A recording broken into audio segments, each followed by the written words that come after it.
Welcome to విషయం TV. నేను మీ అనిల్. ఈ రోజు దేశవ్యాప్తంగా కూడా మన తెలుగు హీరోలు నడిచినటువంటి రెండు భారీ చిత్రాలు రిలీజ్ అయినాయి. ఒకటి వార్ 2లో తెలుగు యాక్టర్ ఎన్టీఆర్ నడిచగా, అదేవిధంగా కూలీ సినిమాలో మన తెలుగు యాక్టర్ నాగార్జున నటించడం జరిగింది. ఈ రెండు సినిమాలు కూడా దేశవ్యాప్తంగా ప్రస్తుతం ఒక ట్రెండింగ్ లో ఉన్నాయని చెప్పుకోవచ్చు. ఈ రోజు ఉదయం నుండే థియేటర్ల వద్ద పరిగాపులు కాస్తున్నారు ఫ్యాన్స్ అందరూ కూడా. అయితే ప్రస్తుతం మనం హైదరాబాద్ లోని ప్రసాద్ వద్ద ఉన్నాము. ఇక్కడ చాలా మంది అభిమానులు సినిమా చూసి రావడం జరిగింది. అటు జూనియర్ ఎన్టీఆర్ అభిమానులు, అటు వార్ 2 సినిమా, అదేవిధంగా ఇటు కూలీ నాగార్జున నటించినటువంటి కూలీ సినిమా అంతా కూడా చూసి రావడం జరుగుతుంది బయటికి. ఒకసారి వారి మాటల్లో విందాం. అటు కూలీ సినిమా ఎలా ఉంది, అదేవిధంగా వార్ 2 సినిమా ఎలా ఉంది, అటు కూలీ సినిమాలో నాగార్జున క్యారెక్టర్ ఎలా ఉంది. అంటే రజనీకాంత్ ఒక పెద్ద హీరో కాబట్టి నాగార్జున క్యారెక్టర్ తగ్గట్టుగా పాత్ర ఇచ్చారా, అందులో డామినేట్ చేశారా నాగార్జున విషయం. వార్ 2లో హృతిక్ రోషన్ కూడా బాలీవుడ్ లో ఒక పెద్ద hero. So Hrithik Roshan junior NTR dominate చేశాడా లేదా అనే విషయాన్ని కూడా ఒకసారి వారి మాటలు విందాం. ప్రస్తుతం అయితే ప్రసాద్ వద్ద ఒక పండుగ వాతావరణం కనిపిస్తుంది. సినీ ప్రేక్షకులు కూడా చాలా మంది చూసి రావడం జరుగుతుంది. ఒకసారి వారి మాటల్లో విందాం. సినిమా ఎలా ఉంది, నచ్చిందా లేదా, ప్రేక్షకుల అనుగుణంగా సినిమా ఉందా లేదా అనే విషయాన్ని అయితే వారి మాటల్లో మనం కనుక్కుందాం. సినిమాలో 3 ఫైట్లు ఉంటాయన్నా. సినిమాకి తిరిగి లేని ఫైట్లు 3 ఫైట్లు ఉంటాయి. సినిమాకి హైలైట్ ఫైట్స్ అని 3. ఒకే ఒక పాట ఉంటుంది, రుతిక్ రోషన్ గారు ఎన్టీఆర్ కలిపి డాన్స్ చేస్తారు. సినిమాకే హైలైట్ అన్న. ఇండియాలో number 1 dancers Ruthik Roshan, number 2 dancer NTR అని చెప్పినప్పుడు ఎన్టీఆర్ అని ఏం చెప్పిండు, సేమ్ ఇండియాలో నంబర్ 1 ఎన్టీఆర్, నంబర్ 2 రుతిక్ రోషన్, హిందీలో నంబర్ 1 రుతిక్ రోషన్, నంబర్ 2 ఎన్టీఆర్. ఈ విధంగా మనం చూసుకోవాలి తప్ప ఆయన తక్కువ వేసిండు ఈయన తక్కువ వేసిండు మనం చెప్పుకోకూడదు, మనం వేరే వాళ్ళతో మాట్లాడకూడదు. అది ఏదన్నా మొత్తం ఆల్ అవుట్ చూసుకుంటే 200 కోర్స్ దాటొచ్చు ఫస్ట్ మాత్రం, మొన్న ఇసోయే దాటొచ్చు. అది బీజిఎం అయితే ఎన్టీఆర్ అని వచ్చేటప్పుడు మాత్రం ఉంటుందన్న, మామూలు కొట్టలేదన్న. రుతిక్ రోషన్ అని కొట్టిన దాని ట్రిపుల్ కొట్టిండు ఎన్టీఆర్ అని ఎంటర్స్ అయినప్పుడు మాత్రం సినిమా. ఆర్ఆర్లో చూసాం కదా రామ్ చరణ్ ఎన్టీఆర్ని, ఎవరు డామినేట్ అంటే ఏం చెప్తాం. ఇందులో అంతే, ఇద్దరు పెద్ద హీరోలతో తీసినప్పుడు ఒకరు తక్కువ వచ్చు, ఒకరు ఎక్కువ వచ్చు, ఒకరు ఎక్కువ వచ్చు, ఒకరు తక్కువ వచ్చు. ఇద్దరిని లాస్ట్ లో మాత్రం ఇద్దరిని ఈక్వల్ గా చూపించిండ్రు. సూపర్ బ్యాలెన్స్ విషయంలో మాత్రం నంబర్ 1 డైరెక్టర్ గారు. అది లాస్ట్ లో అయితే మాత్రం ఈ సినిమా స్టోరీ ఏంటంటే కొన్ని ట్విస్ట్లు ఉన్నాయి, చెప్పకూడదని చెప్పారు అన్నయ్య. ఒక స్నేహితులు ఫస్ట్ గొప్పగా ఉంటారు, ఉన్న తర్వాత విడిపోయిన తర్వాత లాస్ట్ లో మళ్ళీ ఇద్దరి మధ్యలో వారు జరుగుతుంది, మళ్ళీ లాస్ట్ ఎలా కలిసారు అనేది ఈ సినిమానా. అది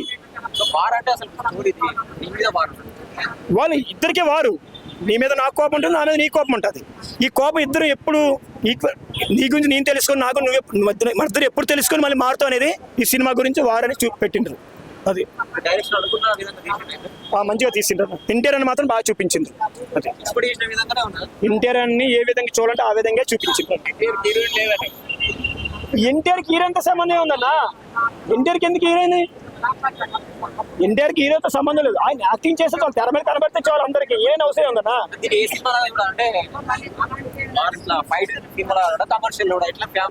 కొంచెం ఫ్యామిలీతో కాకుండా ఫ్యామిలీతో కూడా చూడొచ్చు, కానీ ఎక్కువ ఫైట్సే. వారంటీ ఫైట్స్ కదన్నా. అది మరి కూలీ కూడా బాగా వచ్చారు, ఎందుకంటే అక్కడ రజనీకాంత్ గారు తమిళనాడు దేవుడు గారు, ఆయన కూడా మన తక్కువ అంచనా అవసరం లేదు. తెలుగులో ఎన్టీఆర్ అన్న గారు, ఈయన కూడా తక్కువ వేయకూడదు. తెలుగులో ఈయన గొప్ప, తమిళలో ఆయన గొప్ప. అది ఆయన సినిమా తమిళలో బ్లాక్ బస్టర్ అవ్వచ్చు, ఇక్కడ అవ్వకపోవచ్చు. మనోడి సినిమా ఇక్కడ బ్లాక్ బస్టర్ అవ్వచ్చు, అక్కడ అవ్వకపోవచ్చు. వాళ్ళ ఫ్రెండ్స్ వాళ్ళు గొప్ప, మా ఫ్రెండ్స్ మా గొప్ప. ఇక్కడ తెలుగు వాళ్ళే, తమిళోళ్ళే, అంతే. ప్రైజ్ ఏముందన్న, బాహుబలి లాగా 1000 రూపాయలు లేదు, పుష్ప లాగా 2000 రూపాయలు లేదు, ఓన్లీ 300 రూపీసే కదా టికెట్. ఏం పెట్టిండు 300. మనం 10 కిలోమీటర్ తిరిగితే పెట్రోల్ వేసుకుంటేనే అయిపోతానా. ఇండియన్ డాన్స్ కూడా చెప్పవసలేదు, ఆయన ఇండియా నంబర్ 1 డాన్సర్. అలాగని రుతిక్ రోషన్ కూడా చెప్పవసలేదు, ఆయన కూడా నంబర్ 1 డాన్సర్. ఇద్దరు ఈక్వల్ గా వేసిండు. దగ్గర 2000 కోట్లు కలెక్ట్ చేశాను అన్న. వార్ 2 ప్రీమియర్ అయితే చూడడం జరిగింది. మూవీ అయితే నాకు పిచ్చిగా నచ్చేసింది. సినిమాలో ప్లస్ పాయింట్స్ వచ్చేసి ఇద్దరి హీరోల introduction scene and action sequences, interval bang, and recent టైంలో నేను చూసిన మూవీస్లో one of the best climax ఈ మూవీ అని చెప్పొచ్చు. క్లైమాక్స్ అయితే ఎన్టీఆర్ అన్న చెప్పినట్టు అదిరిపోయింది. ఈ క్లైమాక్స్లో ట్విస్ట్ కూడా ఉంటుంది. అండ్ ఆడియన్స్కి చెప్పేది ఒకటే, ఈ సినిమాని ఈ వీకెండ్లో ఖచ్చితంగా చూడండి. కూలీకి కూడా పాజిటివ్ టాక్ వస్తుంది. ఈ సినిమా కూడా చాలా బాగుంది. సినిమాలో ఇంకొకటి చెప్పాలి ఏంటంటే, తారక్ అన్నని ఎక్కడ డిగ్రేడ్ కానీ డిబేట్ కానీ చేయలేదు. ఇది ఇద్దరు హీరోల కథ కాదు, ఇద్దరు విలన్ల కథ కాదు, ఇద్దరు ప్రాణ స్నేహితులు దేశం కోసం చేసే పోరాటమే. సింపుల్గా చెప్పాలంటే వార్ 2 సినిమా అయితే తారక్ అన్న చెప్పినట్టు దేవర తర్వాత మంచి కంబ్యాక్ అయితే ఇచ్చాడు. ఆ సినిమాకి ఒక్క కాలర్ ఎత్తారు, ఈ సినిమాకి 2 కాలర్లు ఎత్తచ్చు. తారక్ అన్న ప్రీ గంటలో చెప్పినట్టు సినిమా అయితే బొమ్మ అదిరిపోయింది. ఎన్టీఆర్ ఫ్యాన్స్కి ఏదైతే కావాలో అలాంటి స్టఫ్ ఈ సినిమాలో ఉంది. ఎన్టీఆర్ ఫ్యాన్స్ అయితే ఖచ్చితంగా పండుగ చేసుకుంటారు. నార్మల్ ఆడియన్స్కి ఫుల్ స్వింగ్ యాక్షన్ మోడ్లో 2-3 సీన్స్ ఉంటాయన్న. ఒకటి ట్రైన్ ఎపిసోడ్ అండ్ వాళ్ళిద్దరి మధ్యలో వచ్చే యాక్షన్ సీన్స్ అసలు నెక్స్ట్ లెవెల్ అని చెప్పచ్చు. ఇద్దరు ఇంట్రడక్షన్ సీన్స్ అయితే నెక్స్ట్ లెవెల్ అని చెప్పచ్చు. కొన్ని మైనస్లు ఉన్నాయి, విఎఫ్ఎక్స్ కానీ BGM కానీ సాంగ్స్ కానీ కొన్ని మైనస్లు ఉన్నాయి. అవి తప్పించి 2.5 hours ఒక కమర్షియల్ మూవీ, ఒక యాక్షన్ మోడ్ మూవీ, ఒక రా ఏజెంట్ మూవీ. బట్ మనకు ఒక్కటే మైనస్ అన్న, ఇట్లాంటి రా ఏజెంట్ ఇట్లాంటి స్పై మూవీలు మన తెలుగు వాళ్ళు ఎందుకు తీయలేకపోతున్నారో, మన తెలుగు వాళ్ళు ఎక్కువ ఫెయిల్ అవుతున్నారో అయితే అర్థం కావట్లేదు. ఈ సినిమా చూసైనా ఒక రా మూవీ, ఒక ఏజెంట్, ఒక స్పై మూవీ ఎట్లా తీయాలో చూసి నేర్చుకుంటే మాత్రం బాగుంటుంది.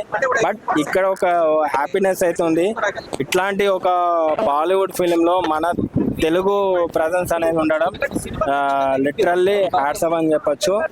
RRRకి పాన్ ఇండియా రేంజ్లో తీసుకెళ్లాడు తారక్ అన్న, మళ్ళీ అదే రేంజ్లో పెర్ఫార్మెన్స్ అనేది ఇచ్చాడు. ఖచ్చితంగా మీరైతే థియేటర్కి వాళ్ళు చూసేదండి సినిమా.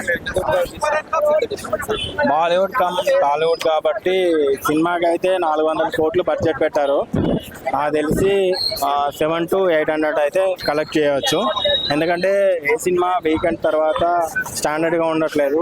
సో ఈ వీకెండ్లో లాంగ్ వీకెండ్ కాబట్టి హిందీలో శృతిక్ ఫ్యాన్స్ ఉన్నారు, తెలుగులో మన తారక్ అన్న ఫ్యాన్స్ ఉన్నారు. సో మిక్స్ అయితే 8 to 1000 crores వరకు అయితే రీచ్ అవ్వచ్చు సినిమా.